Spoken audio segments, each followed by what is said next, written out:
Indeed, everything is possible with God, especially the very powerful way of Jesus. At yan po ang ating pag-aaral, Jesus' way of love. Ang paraan ni Jesus na maibigin at ang paraan niya kung paano umibig. We thank you, Father, for this time when we can be with you in spirit. And we thank you for our fellowship with our fellow believers. We ask you, Lord, to forgive us our sins, cleanse us, open our eyes, our ears, our hearts, so your words may be understood by us. Nawa, Panginoon, maunawa namin kayo at hindi lang yan, masunod namin ang iyong magandang kalooban. Kayo po ang siya magturo sa amin. Akayin niyo kami para lumawak, lumalim pa ang pagkakilala namin sa iyong anak na si Jesus at sa kanyang paraan na marapat lamang naming sundan. So we ask you, Father, to be our speaker. May your words heal us, empower us, enlighten us. In the name of Jesus, your Son, our Lord, our Savior, we pray with thanksgiving. Amen. Ang paraan ng Panginoong Jesus ay makapangyarihan at napakahalagang maunawa ng mas malalim pa. We always pay lip service to the way of the Lord, to the way the Lord does things. Pero gaano natin kalalim ito na ilalapat sa ating buhay? How deeply are we able to apply in our lives the ways of Jesus? John 14:12, Jesus says, I tell you for certain that even if you have faith in me, that if you have faith in me, you will do the same things that I am doing. Marami naman kasi nagsasabi, naniniwala sila sa Panginoon, na sila ay mananampalataya. Pero sabi niya, kung tunay ko kayong mananampalataya, you would also be my followers. Dahil ang tunay na pananalig ay nagwawakas sa pagsunod doon sa pinaniniwalaan. So, Jesus equates faith with followership. We believe, therefore, we follow. It's pointless to believe and not follow. Pampagulo lang yon, pampasikip ng buhay natin, ang pinaniniwalaang di naman sinusundan. John 14:15, Jesus said to His disciples, if you love me, you will do as I command. So ngayon, nadagdagan ang kahulugan ng pagsunod kay Jesus at paniniwala. Ibig sabihin ay pag-ibig. Kung naniniwala sa Kanya, mamahalin mo siya. At kung minamahal mo siya, susunod ka sa kanyang mga iniuutos. So very interrelated, the concept of believing, loving, and obeying. Parang isang cycle yan. Naniniwala ka pala, di dapat mahalin mo siya. Kasi pag nalaman mo talaga kung sino siya at napinaniwalaan mo, mamahalin mo eh. At pag minamahal mo, dapat mong sundin o dahil sinusunod mo siya, napatutunayan mong naniniwala ka at nagmamahal. Jesus is the ultimate teacher and model in dealing with people. At yan ang gusto nating bigyan ng pansin at diin ngayon, mga kapatid. Kung naniniwala tayo kay Jesus, siya ang dapat nating tularan kung paano siya makipagkapwa, kung paano siya makitungo, makisalamuha, makipagniig, kung paano siya makisangkot sa mga tao. At dahil siya ang ultimate teacher and model, not anyone else, definitely not anyone in the Old Testament before Him, and not anyone in the New Testament after Him could surpass the supreme and the perfect example of Jesus. Surely may mapapala tayo, may mapupulot, may matututunan sa mga leaders, teachers, prophets sa Bible na nauna sa Kanya at mga sumunod. Pero ang dapat talaga na tularan, itaas at sundin ay ang estilo, ang paraan ni Jesus. 1 Peter 2:21, God chose you to follow in the footsteps of Christ, who set an example for you. Ang mga anak daw ng Diyos ay hinirang, pinili niya exactly for the purpose of following Jesus. Kung si Jesus ay anak ng Diyos at ang mga mananampalataya ay anak ng Diyos, pinarami ng Diyos yung anak niyang si Jesus sa pamamagitan ng marami niyang mga anak na mga tagasunod ni Jesus. And Jesus had one supreme command. That is to love people. Paano sasabihin ng isang taong siya'y mananampalataya kay Jesus kung hindi siya maibigin? Kung hindi niya inuuna na ibigin ng tao, yun ang pinakamahalagang utos ni Jesus. John 13:34, "But I am giving you a new command. You must love each other just as I have loved you." So, a new command. Meaning, isa lang, hindi many. A new command, meaning, this has never been commanded before in the same way that it's being expressed. It is not old, and in fact, it replaces the old. Bakit in-emphasize ng Panginoon na meron siyang bagong command? Because Israel lived by the 10 commandments. Ang dami nun. And in addition, Israel developed 613 other commands called mitzvot. So 613 plus 10 is already what? 623 commands. Nakakalito na sa dami at nakakataranta na sa pagsunod dahil pati haba ng balbas, haba ng damit, anong kakainin, anong hindi. Kasama sa mga commands na yan. So sabi ni Lord, huwag na lang kayong malito. Ang bibigay ko sa inyo, isang utos lamang. At ito ang bagong utos. Dapat bigyan ng pansin at dapat sundin. Sabi niya, mag-ibigan kayo sa isa't isa. Ibigin nyo ang bawat kapatid sa Panginoon. Ibigin nyo ang inyong kapwa. 1 John 4:7-8, "My dear friends, we must love each other. Love comes from God, and when we love each other, it shows that we have been given new life. We are now God's children, and we know Him.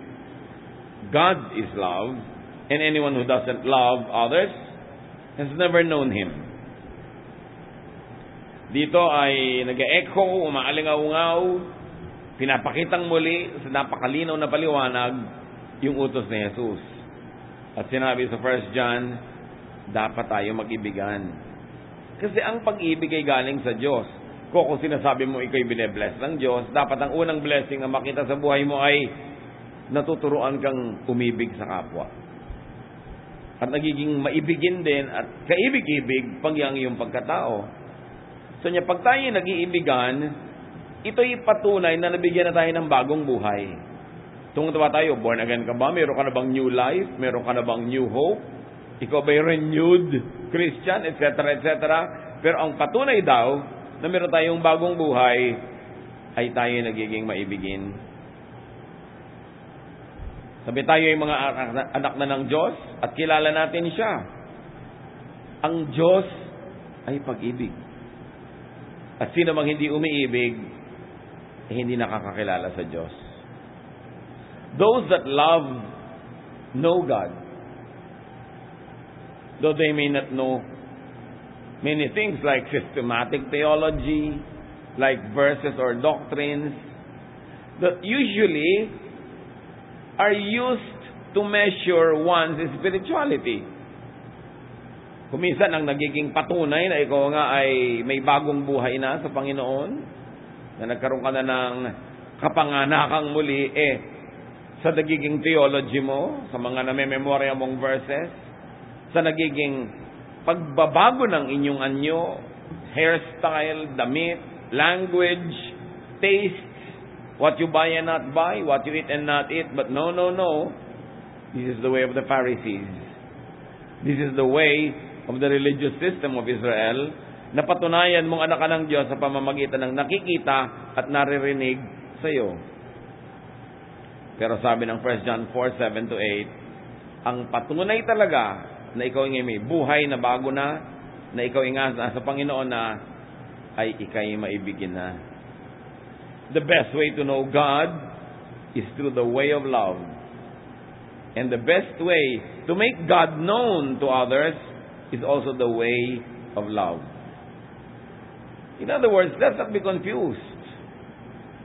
The distinctive of real believers is not what Bible version they read, is not what kind of articles of faith or statement of faith they subscribe to, pero nakikita sa kanilang pagmamahal sa kapwa.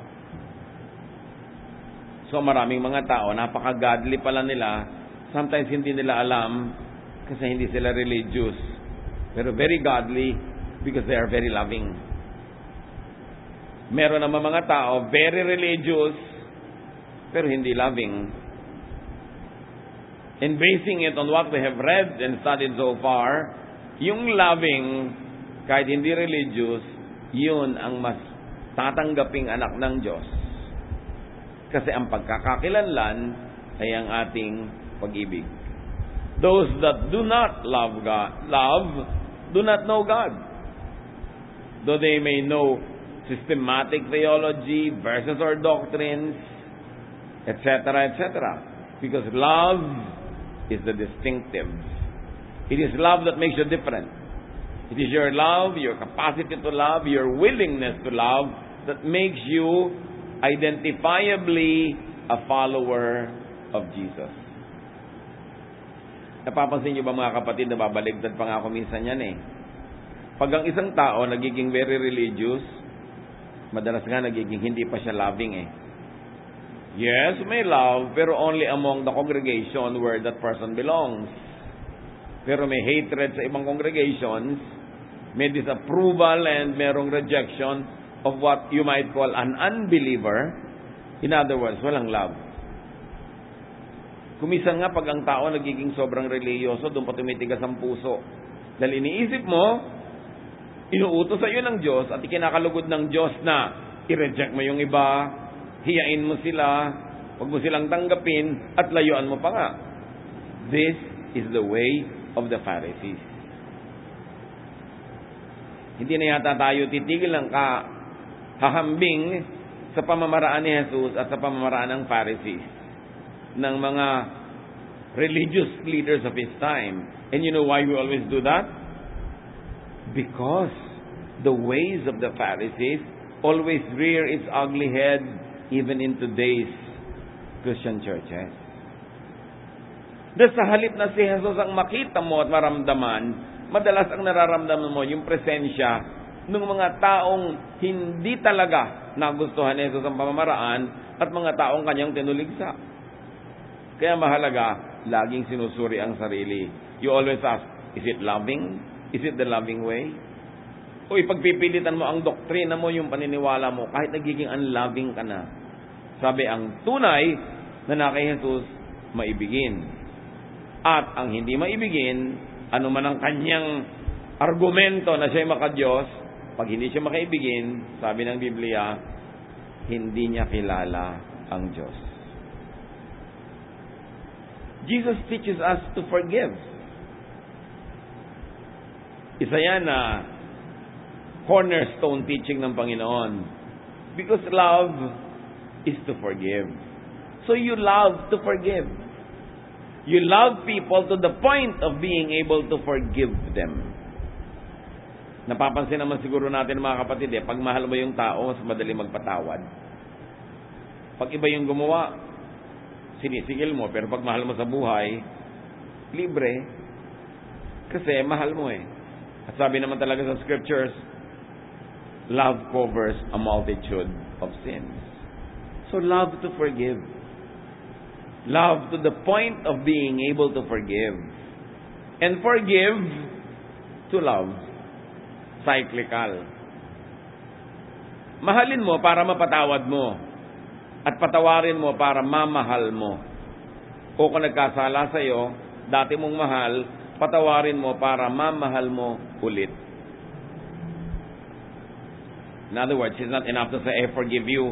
Huwag na lang tayo magkita ever again. Lumayo ka na lang sa akin. No.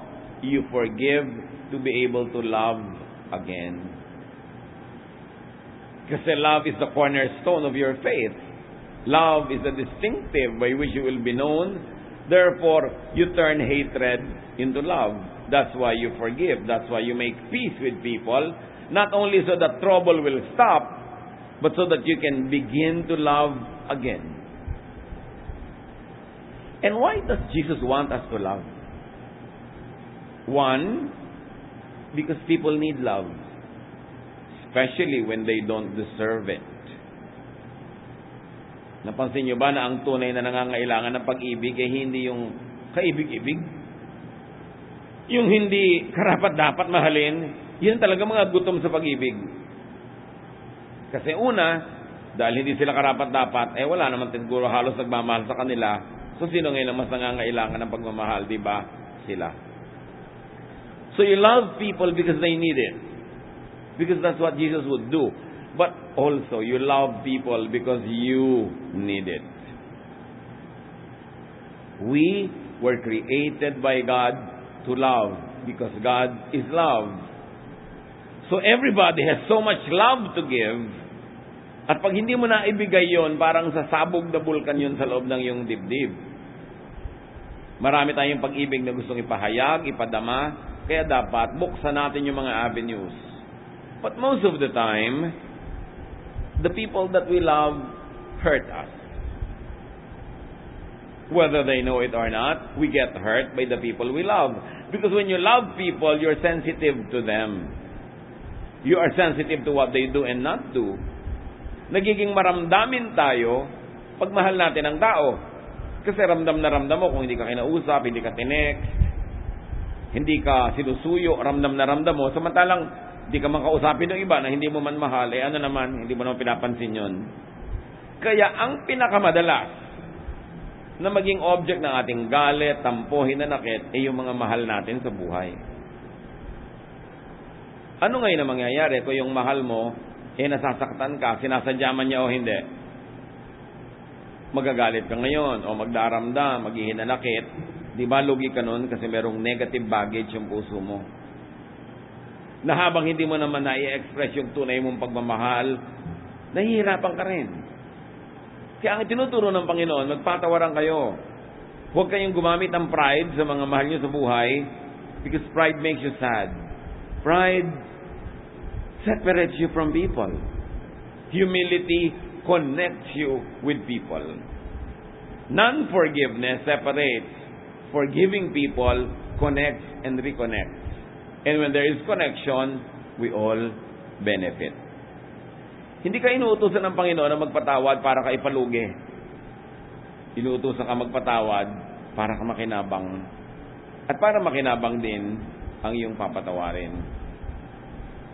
Isa pang estilo ng Panginoon na lagi nating idinidiin, Jesus teaches us not to judge one another. Bakit? Pag judgmental ka, baka 99.99% ng mga tao, may makita ka mali.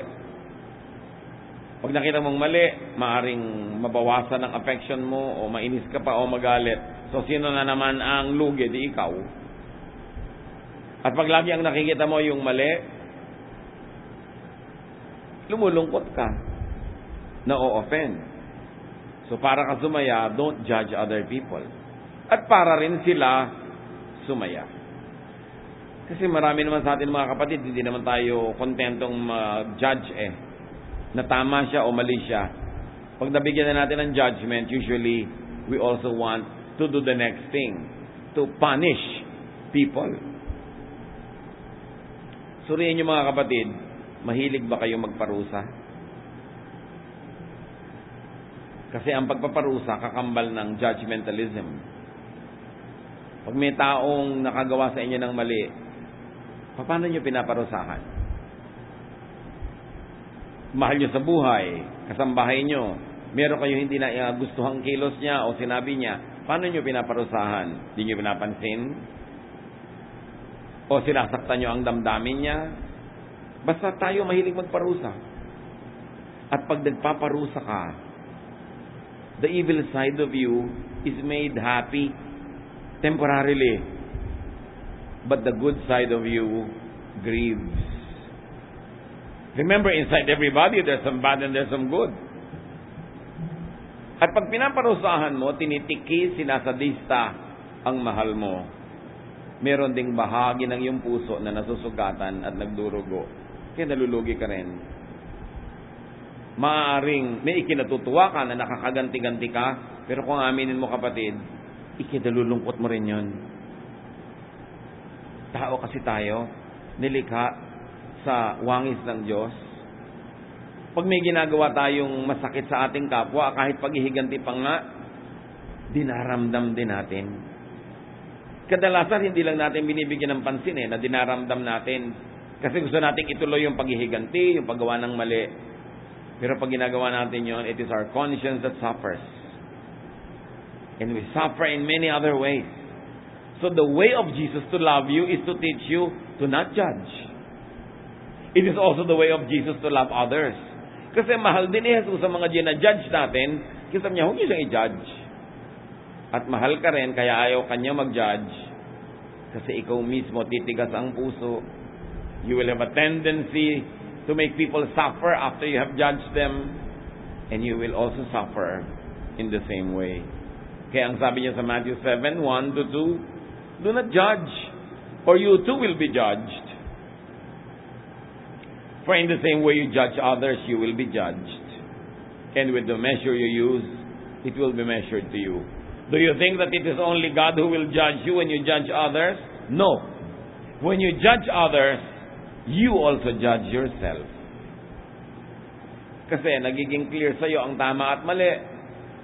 Tapos pag alam mo na may mali ka rin, there is a part of you that will be condemned by your very own judgment. We are complex beings. Hindi tayo mga simple. Kaya kung minsan, hindi mo alam kung bakit ka malungkot, yung pala ginajudge mo ang sarili mo. At sasabihin mo, kapatid, kailan ko naman ginajudge ang sarili mo? Nung nag-judge ka ng iba. Because when you judge, you get judged. Not only by God, but by your own conscience. Sometimes people are not aware that they are being judged by their own conscience. Kaya nade-depress sila. Nagkakaroon sila ng mga sakit na hindi makita ng mga doktor kasi spiritual illness yun. Hati ang loob. At ang pagiging hati, nagiging dahilan niya ng mga kasakitan. Pag hati ang loob mo, sinasabi mong masama ang ginagawa mo, tapos alam mong ginagawa mo rin, hati ka. Kasi ginajudge mo rin ang iyong sarili.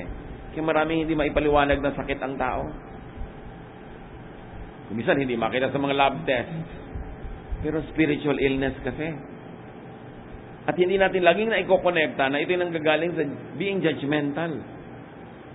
Because the poison that you reserve for others is consumed in your own blood first. Kaya dapat magandang iniisip mo sa kapwa. Kasi yun din ang iisipin ng konsensya mo tungkol sa iyong sarili. Pinagpapatawad mo, pinagpapasensyahan ng kapwa, dahil yung budhi, ganun din ang gagawin sa iyong sarili. Because, sabi ni Jesus, as you do to others, it will be done to you. Kasi sabi niya, do to others as you would want others to do unto you. So you want to be forgiven? Forgive. You don't want to be judged? Don't judge. Lahat ng katuruan na ito ni Jesus ay dahil mahal niya tayo. Alam niya ang paraan kung paano matatahimik ang ating mga sarili. Judging others means non-love. Judging others means judging oneself. Bakit hindi pag-ibig yun? Yun ay hindi pag-ibig sa kapwa at hindi rin pag-ibig sa iyong sarili. Kasi pag sinabi mo, dapat i-judge ang kasalanan mo na yan, para magpapaulan ka ng mga pana para tamaan yung may kasalanan. Pero dahil kasalanan mo rin yun, tatamaan ka rin. At masasaktan ka rin. And the moment that you deny in your heart that you're also guilty and you're judging yourself, mahahati ka. Kaya iba nagkaka-split personality pa, nagkakaroon ng schizophrenia. Dalawa ang pagkatao o mahigit pa ron. At kuminsan, nagiging dalawa rin ang boses o nagkakaiba-iba. Sabi ng iba ay possessed. No, bihira sa mga ganun cases ang possessed by spirits. Madalas, it's a psychiatric situation. Dahil lito sa sarili, hindi consistent. And one of the greatest and biggest and easiest way to be inconsistent is to judge others. Because there is very, very little chance that you will pass the same judgment. That you will pass it. Kaya sabi ni Jesus, maging mabait ka na lang at mapagpatawad para yun din ang matanggap mo mula sa Diyos, mula sa iba, at higit sa lahat, mula sa iyong sariling budhi. And because Jesus loves us, Jesus teaches us to enjoy simple pleasures. Nakita niyo ang pag-ibig ng Panginoong Hesus? Bihira itong makita na pag-ibig mula sa Pharisees, mula sa mga religious leaders. Because Jesus teaches us to enjoy simple pleasures like eating, drinking, socializing, and resting. Madalas pag nakinig ka sa religious leaders, gusto lang nila lagi kang pagurin, pag-ayunuhin at pag-fasten. Gusto kanya lagi maging anti-social almost. Ikulong ka sa ministry at pagurin ka ng pagurin. Hindi niyo ba napapansin na ganyan ang general trend? Because they equate godliness sa pagiging pagod. Papaliitin ang mundo mo. Mapapagalitan kapag uma-attend ka ng mga pagtitipo, ng mga party. In fact, kahit nga religious event yung inattendan mo, pag hindi yung sariling church ang sponsor, ayaw ka pa rin pa-attendin. Kukulungin ka. Kukulungin ang iyong isip, paliliitin ang iyong mundo. That is not the style of Jesus.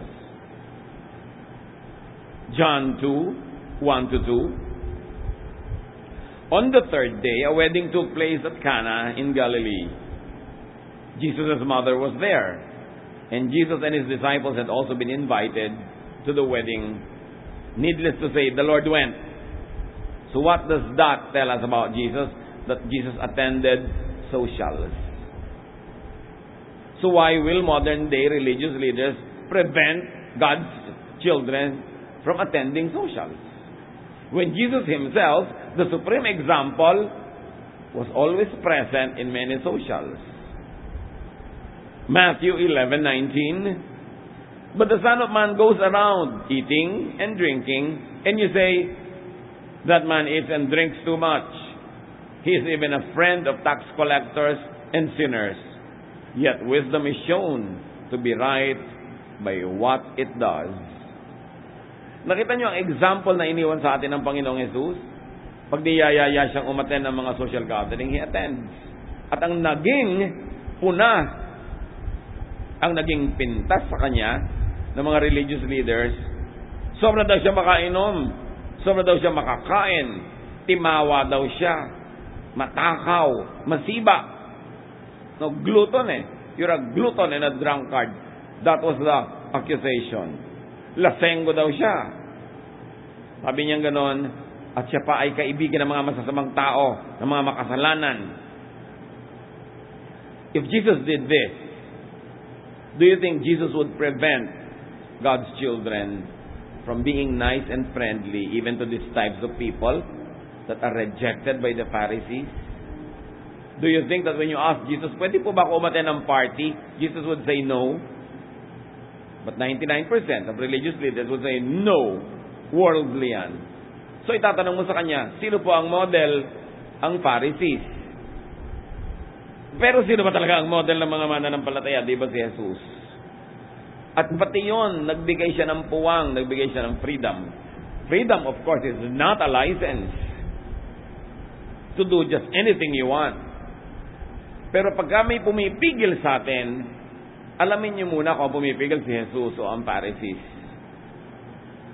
Kung ang pagpigil ay nanggagaling sa kautusan ni Jesus o sa tradisyon ng mga Pharisees, para ma-calibrate nyo at ma-adjust, mga kapatid, ang behavior doon sa mga pumipigil at sa kanilang pagpigil.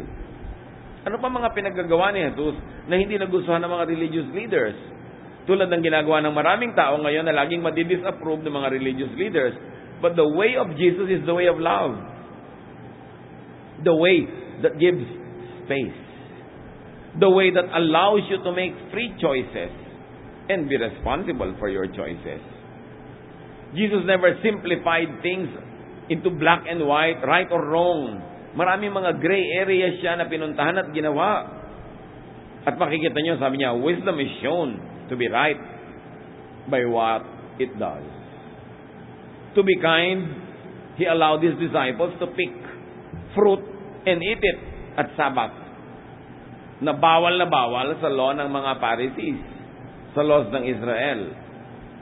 Pero, ang inintindi niya, yung gutom ng mga tao at yun ang kanyang inunawa. Hindi niya pinilit silang sumunod at maging sunod-sunuran sa mga policy kahit gutom sila, kahit na nagdidiliryo na sila sa gutom. Sa mga ministries ng napakaraming mga religious works, halos gasgasin, ubusin yung lakas ng mga manggagawa sa will of God's will, for God's glory, etc., etc. But what did Jesus do one day when He noticed that His disciples were so preoccupied with ministry that they had no time to eat or to rest? Nakapaligid ang napakaraming tao, humihingi ng prayer, humihingi ng ministration, ng counseling, humihingi ng himala, humihingi ng turo.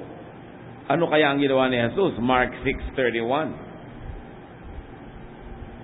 But so many people were coming and going that Jesus and the apostles did not even have a chance to eat. Then Jesus said, "Let's go to a place where we can be alone and get some rest." Yun ang pag-ibig ni Jesus. Hindi lang niya iniibig yung mga taong pinaglilingkuran kahit himatayin na sa pagod yung mga naglilingkod. Iniibig niya lalo yung mga lingkod ng Diyos.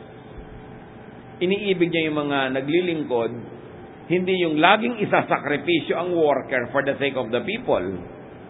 Of course, there are instances when that has to be done, but you know how Jesus thinks and how Jesus loves.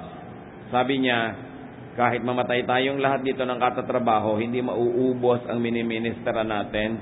So, bago tayo mamatay, magpahinga muna tayo, isara muna ang gawain, at lumayo tayo sa mga taong ito para kayo makapagpahinga at makakain. Ganon siya magmahal. Hindi laging pinapagalitan ka dahil nagkulang ka ng paglilingkod sa mga tao. Bakit ikaw? Hindi ka ba tao? Kailangan mo rin ng pagmamahal, kailangan mo rin ng pangunawa, at kailangan mo rin ng pahinga. May mga ganyang magulang, nakakalungkot mga kapatid. Kung ikaw tong matino, ikaw tong marunong, ikaw tong responsable, ikaw tong may trabaho, ikaw tong kumikita, yung ibang magulang sobrang magmahal doon sa mga anak nilang batugan, tamad, walang trabaho, palaasa. So, gagasgasing ka na anak na matino. Ikaw ang laging hihingan. Ikaw ang laging sabihin, pasensya ka na anak. Lagi ka na lamang na dinadaingan, kinokonsensya para yung pera mo makuha ng nanay mo o ng tatay mo sa iyong pocket at ilagay sa bulsa ng mga anak nilang walang trabaho. So you say, ganyan ba umibig ang Diyos? Siyempre, mahal mo rin yung naglilingkod, lalo mo nga yung minamahal. Hindi lagi mo sinasacrifice. Pinoprotect mo rin. That is the love of Jesus. Hindi lang yung makadiyos ang lagi nilang magtiis, maghirap. Sabi niya, teka, mag-retreat muna tayo, mag-refresh kayo, magpahinga kayo. Lord, ang dami pong nagugutom, pero kayo gutom na rin. Kayo na muna, babalikan na lang natin sila. Hindi yung bulag na paglilingkod na namamatay na yung naglilingkod, sige pa ng sige. Very considerate. Pagka inaral natin at sinuri talaga yung character ni Jesus, you will fall in love with Him. Nakakapagtaka, marami mga tao lumalayo sa church, nagiging atheist, nawawala ng gana sa religion. Alam nyo, ang kaisa-isang dahilan lang, ang totoo, hindi pa nila nakikilala si Jesus, hindi pa nila nababatid ang pag-ibig ni Jesus, tas ang nakilala nila, pinagsawaan at kinadalaan yung sobrang pag-exploit, paggamit, kahigpitan, at lack of love ng mga religious leaders. So they think that when they are turned off with organized religion, when they are turned off with the leadership, they think that they also are turned off with God because they mis-equate those people with God. Akala nila yun ang utos ng Diyos. Therefore, kasi itong akala nila ay lingkod ng Diyos, hindi nila nagugustuhan, dapat hindi na rin nila magustuhan ang Diyos. Sa mga nakausap ko po, ng mga nagsasabing sila ay atheist, ayaw nilang maniwala sa Diyos, pag sinuri mo, ang ibig lang nilang sabihin na ito, Hindi sila naniniwala sa organized religion. Hindi sila naniniwala sa isang particular na sekta o pamamaraan. O hindi sila naniniwala sa isang doktrina. Kaya sabi ko, ihiwalay nyo ang issue ng Diyos sa issue ng religions who are saying that they represent God. Because these institutions could misrepresent God. So kung gusto nyong lumayo sa kanila, edi lumayo kayo, pero huwag kayong lalayo sa Diyos. Hanapin nyo ang Panginoon. Gusto nyo sa ibang paraan, sa ibang institusyon, sa ibang grupo, pero huwag nyong idamay ang Diyos sa mga pinaggagawa ng mga religious leaders at ng mga religious organizations na nakaka-turn off sa inyo. At naiintindihan nila. Oo nga, katulad na lamang sa Russia, nung umuso ang socialism, that they wanted really to develop into full-blown communism, pinagbawal nila ang relihiyon, isinara nila ang mga simbahan.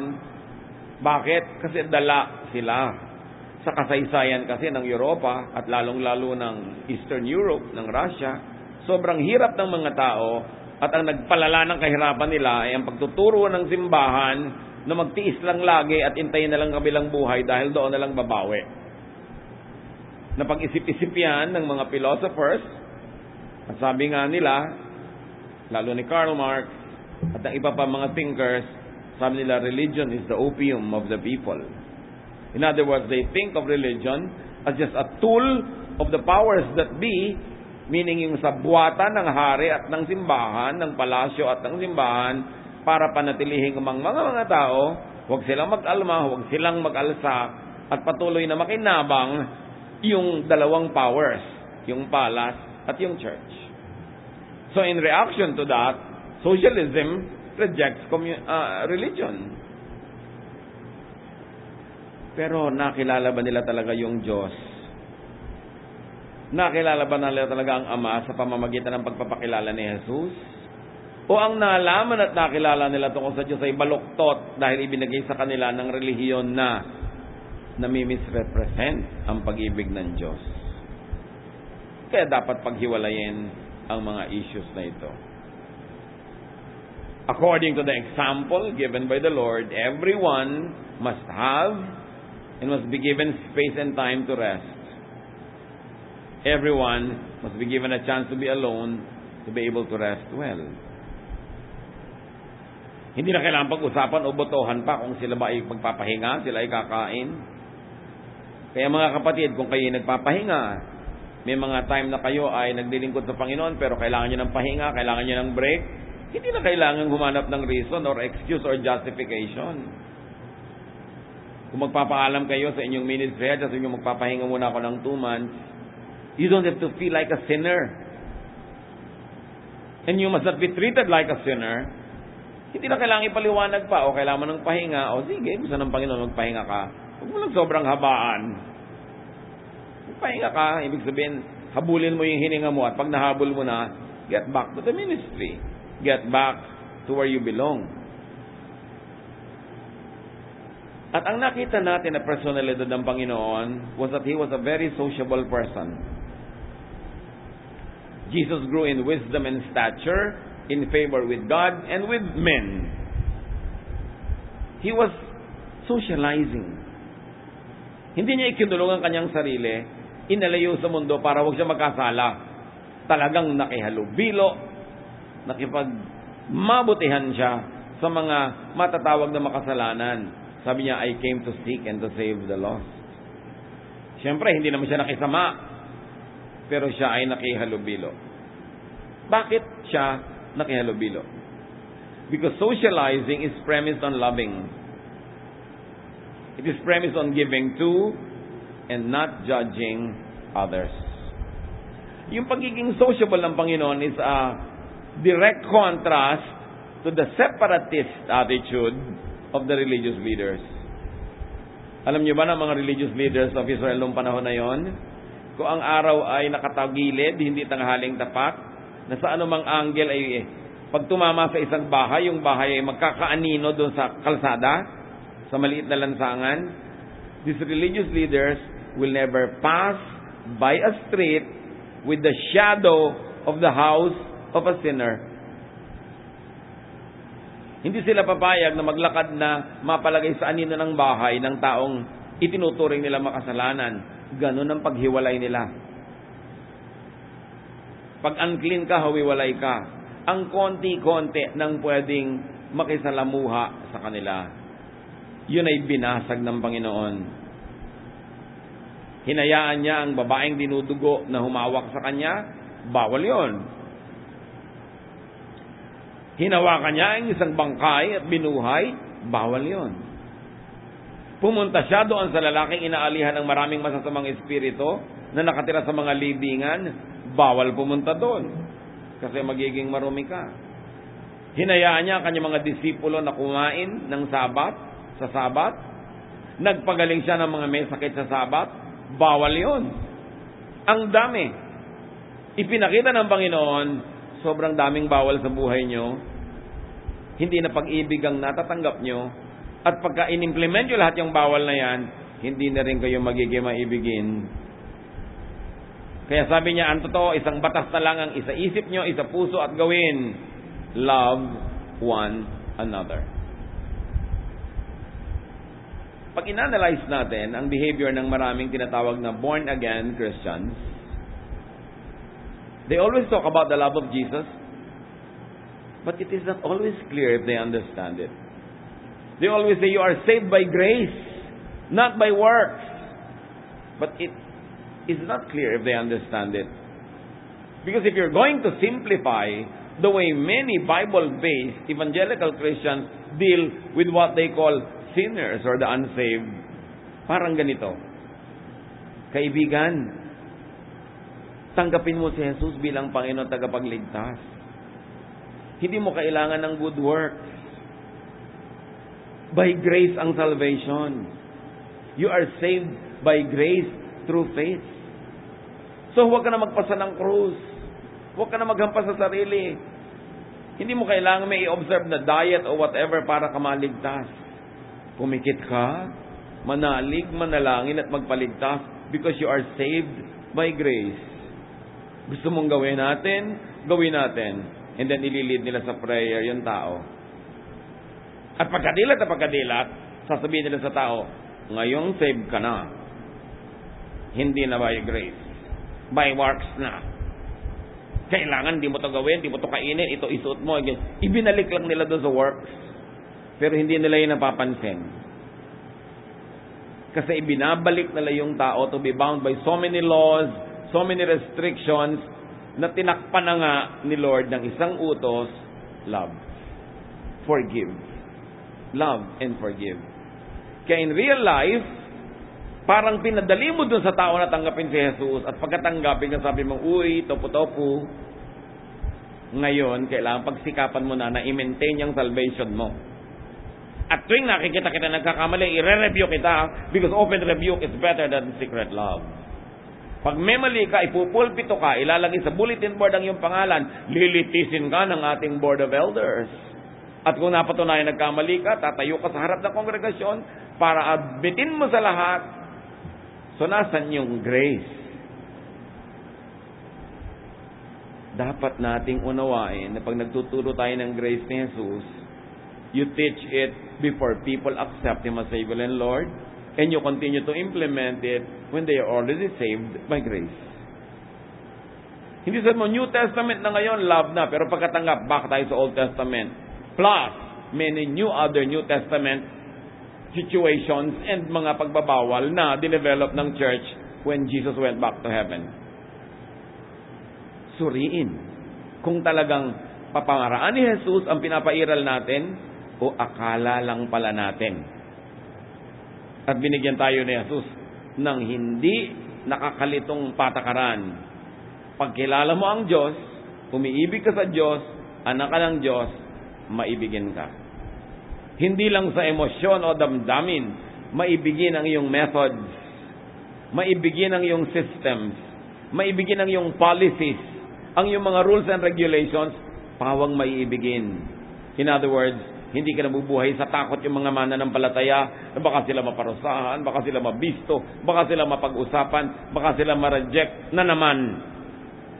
I-implement mo yung grace ng Panginoon. And when that happens, everybody is more relaxed. When that happens, you can unmask and show your true self, because you know that you will be accepted and loved and not judged. And because you unmask yourself, everybody can minister to you so that you could be what you have to be and what you want to be, and you can stop hiding behind a mask that is not really you, just to be accepted. And when you are accepted, you also learn to accept others. And when you receive love, you begin to be more loving.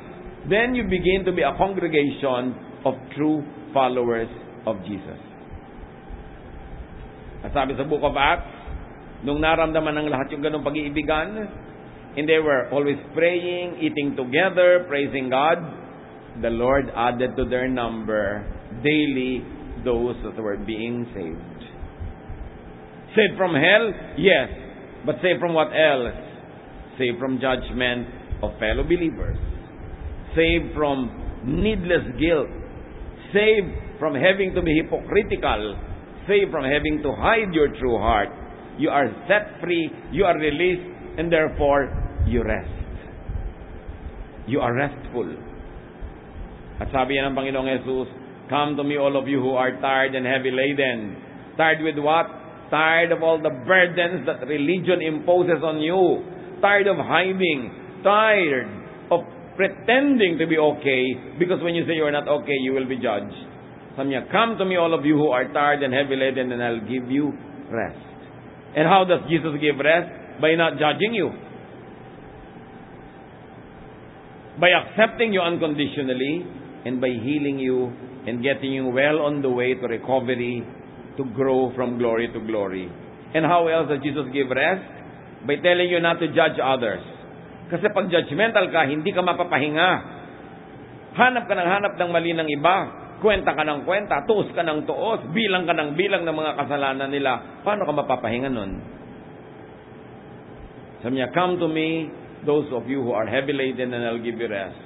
My yoke is easy compared to the yoke of the Pharisees, compared to the yoke of these conservative implementors of 10 Commandments and 613 mitzvot."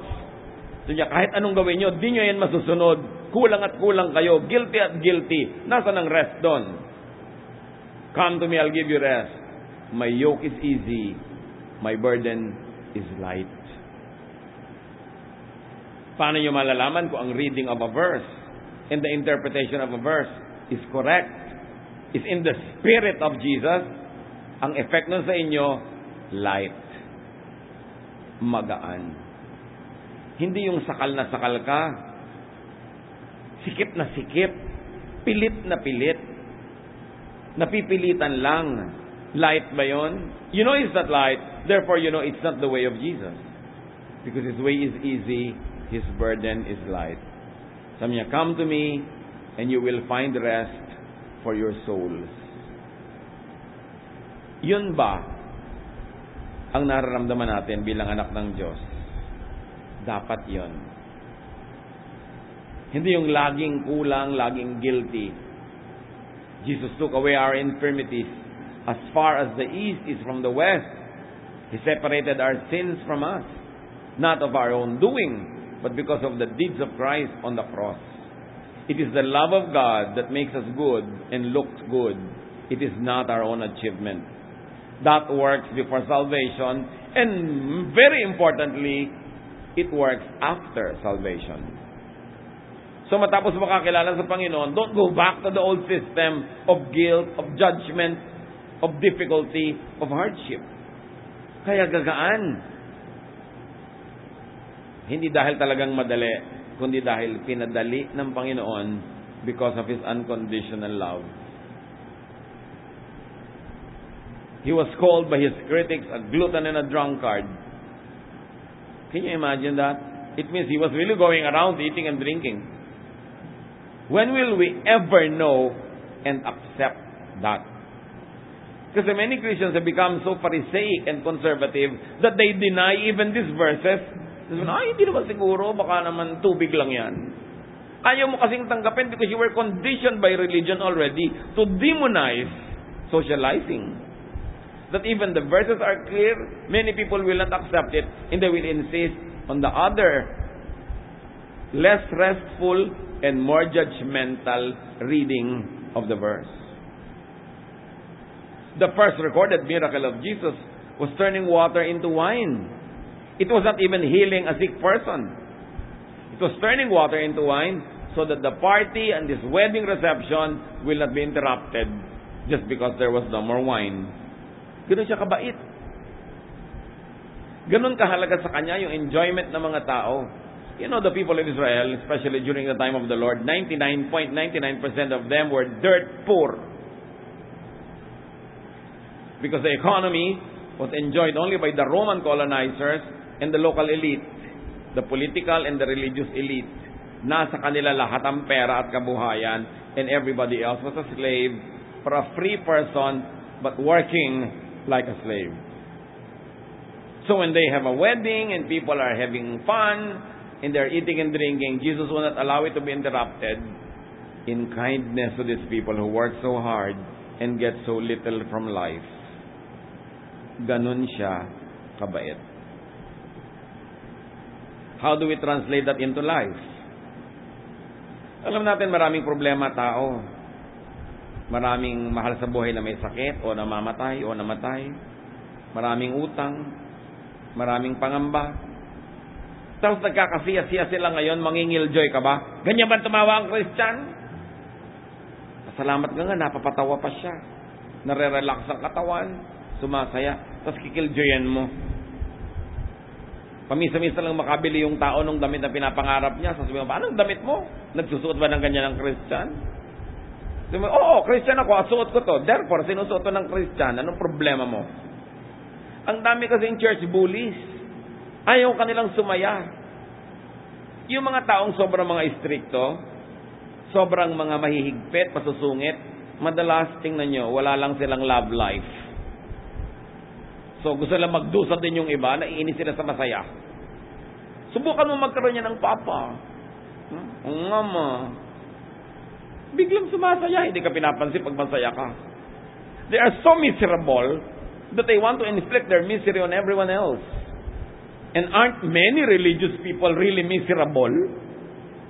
Nagtatago sa relihiyon, ikinukubli ang mga sarili nilang frustration sa buhay, nagpapakatago-tago, nagpapakakonservative, layo ng layo sa lalaki. Yung pala, wala naman talaga, nanliligaw lang.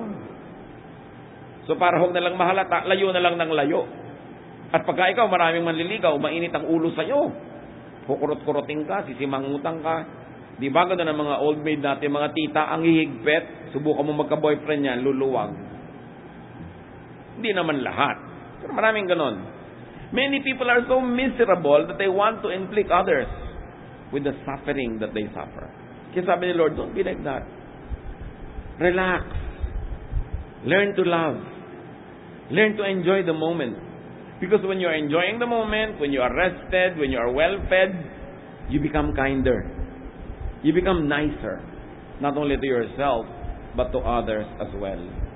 Dapat tigilan na natin mga kapatid yung pag-equate ng spirituality with suffering.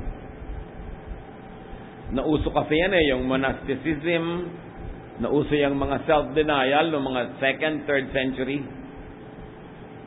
Bakit hanggang ngayon may mga taong laging fasting, laging ayaw magsuot na maganda, ayaw umupo sa may kutsyon, ayaw guminhawa, ayaw sumaya? May pinagmumulan yan eh. Noon kasing, ang Christianity ay inisponsor ng Emperor of Rome, Emperor Constantine. Binigyan niya ng napakaraming privileges ang mga pare at ang mga bishops. Ginawa niyang state religion of Rome, ang Christianity. So from a persecuted religion, this was now a religion that enjoyed a lot of privileges. To the point that he was giving palaces, a lot of wealth to the bishops. At ang maraming mga ito ay sobrang lumuho ang buhay, nalayo na sila ng nalayo sa mga tunay na kalagayan ng mga tao. May nag-react, mga relihiyoso inside the church, that reacted to this corruption, to this luxury and splendor, by going to the other extreme, by denying pleasure, denying comfort, denying everything nice and beautiful and enjoyable from themselves and from their fellow believers. At doon nagsimula yung concept na yan, ng puro pagtitiis, puro pagtitiis. Hindi ganyan ang nakita nating example ng Panginoon.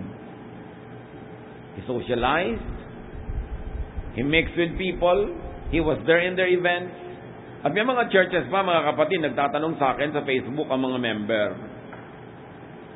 Pastor, pwede po bang tumawa? Bakit hindi? Sabi po ng pastor namin, si Jesus, hindi tumawa. Ha? May verse ba na nagsabing hindi siya tumawa? Wala daw pong verse na nagsabing tumawa siya. So dahil walang verse na nakita tayong tumawa siya, hindi na siya tumawa. Eto ha, sabi ko, huwag kang malisyoso. May nakita ka bang verse na sinabing umihi si Lord? Wala po. Hindi siya umihi. May verse ba na nagsabing naligo siya ever? Hindi siya naligo. Paghahanapan mo ng verse ang bawat gusto mong gawin sa buhay, huwag kang kakain ng adobo. Wala yan sa Bible. In other words, this kind of interpretation, pinapaliit ang mundo mo. Ang lapad-lapad ng kalsada, doon ka lang papadaanin sa puting linya sa gitna na napakapayat. This is conservatism. And this is the reason why many people are turned off with religion. They think it is from Jesus. No, it is from the Pharisees. So mga kapatid, suriin natin ang lahat. Dapat magaan. At paggaanin natin ang buhay ng mga kapwa natin mananampalataya. Huwag natin husgahan. Hindi mo alam kung anong nangyayaring crisis sa buhay niya ngayon. Na pinipilit lang niya libangin ang sarili niya, kaya siya nagpapaganda, kaya siya tawa ng tawa, tapos papagalitan mo pa. Love, like Jesus loved. He was not called a friend of sinners for nothing. Jesus did not judge, so was not in the habit of rebuking people. Hindi siya mahilig mang-rebuke. Yung pang-rebuke sa Pharisees yan.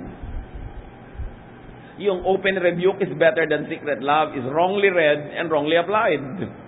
Excuse ng mga tao na laging gustong mang-rebuke. The very few stinging rebukes of Jesus were directed only at the Pharisees, the religious oppressors, and the religious hypocrites. The habit of rebuking one another came much later, after Jesus, promoted by zealous church people. Makikita nyo rin, kahit sa New Testament, rebukan sila ng rebukan. Pero pag binasa nyo talaga, even the disciples were awayan ng awayan. So hindi lahat ng example nila ay dapat sundin. Because there's only one person that lived the perfect life, who could be an example in every aspect of our humanity, and that is the human Jesus. The other side of the divine Jesus. Siya ang example, hindi ang iba. But even the idea and method, even when you want to rebuke, should be submitted to, filtered through, and measured by the teachings and examples of Jesus. Why? Colossians 1:17, God's Son was before all else, and by Him, everything is held together. Siya talaga ang dapat na asahan, sundin, because by Him, everything is held together. John 14:6, I am the way, the truth, and the life. Jesus answered, without me, no one can go to the Father. Now, analyze natin yan. Habaan nga natin ngayon, 2 linggo na akong absent dito sa Miyerkules na to eh. Mga 9 o'clock game kayo.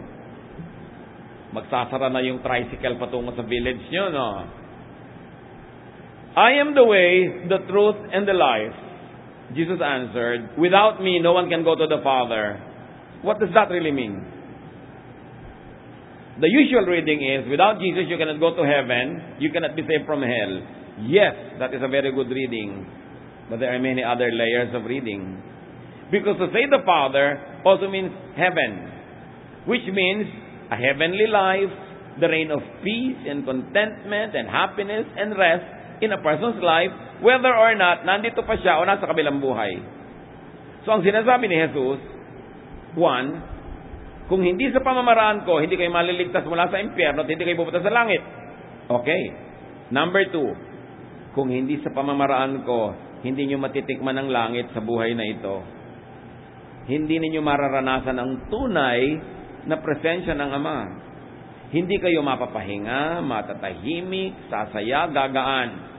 Sa pamamaraan ko lang ninyo mararanasan yan. Compared to pamamaraan ng Pharisees, pamamaraan ng mga religious leaders, ng mga conservatives, sinasabi ni Lord, hindi nyo matitikman ang langit sa pamamaraan na yan. Di kayo mapapahinga, di kayo matatahimik, di kayo makokontento. Lagi kayong kulang. Lagi kayong guilty. Kasi sabi niya, without me, you cannot go to the Father. Without the way and method of Jesus applied to today's life, you will never experience a slice of heaven on earth.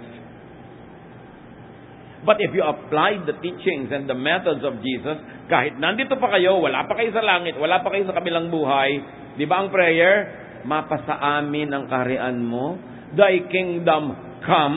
Hindi mo naman sinabing, I will go to your kingdom, but thy kingdom come. How will the kingdom come?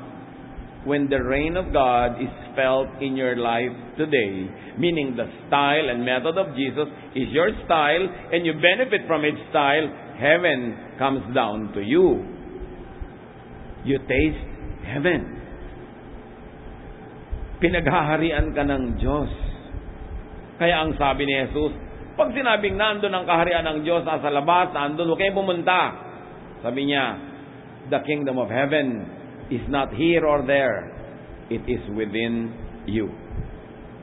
So kahit ngayon mga kapatid, the good news is, pwede nang ma-enjoy ang kingdom of heaven. Pwede nang maranasan how to be in heaven by applying in your life the methods of Jesus. He will usher you into the presence of God. God will reign in your life. The Father who loves will rule your life, and you will behave and know and feel as if you were in heaven already. Remember, thy kingdom come. Mapa sa amin. Paano yun? Sundin ang paraan ni Jesus. Walang ibang dapat sundin, si Jesus lang. Kung may conflict kung sinong dapat sundin, huwag kayong malito. Si Jesus dapat. Philippians 2:9-11. Therefore God exalted Him to the highest place and gave Him the name that is above every name. That at the name of Jesus, every knee should bow, in heaven and on earth and under the earth, and every tongue acknowledge that Jesus Christ is Lord, to the glory of God the Father. That leaves no room for error in interpretation. It is the way of Jesus that must be our way. His style, His method, no others. Because Jesus is above all else, the way of Jesus is the highest. Needless to say, Christians are to follow Christ. Jesus set clear commands and graphic examples on how to deal with our fellow men. Identify the teachings and examples of Jesus from variant, opposing, and disobedient teachings and examples given by other personages and institutions.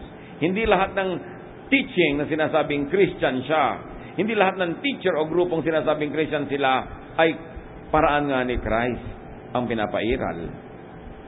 Kung minsan akala lang nila, hindi nila nauunawa that the way of Jesus is loving, forgiving, restful, kind. Always ask, what did Jesus do? The way of Jesus liberates, gives life, and enriches. Wala kang pagsisisihan, wala kang kalugi-lugi pag kay Jesus ka sumunod. Pero dapat clear kung sinong sinusunod. Sabi ni Lord sa John 10, everyone who came before me was a thief. Ang mga naunang guro na nagturo, ninakawan lang kayo. Ninakawan kayo ng saya, ninakawan kayo ng kalayaan, ninakawan kayo kahit ng inyong pera.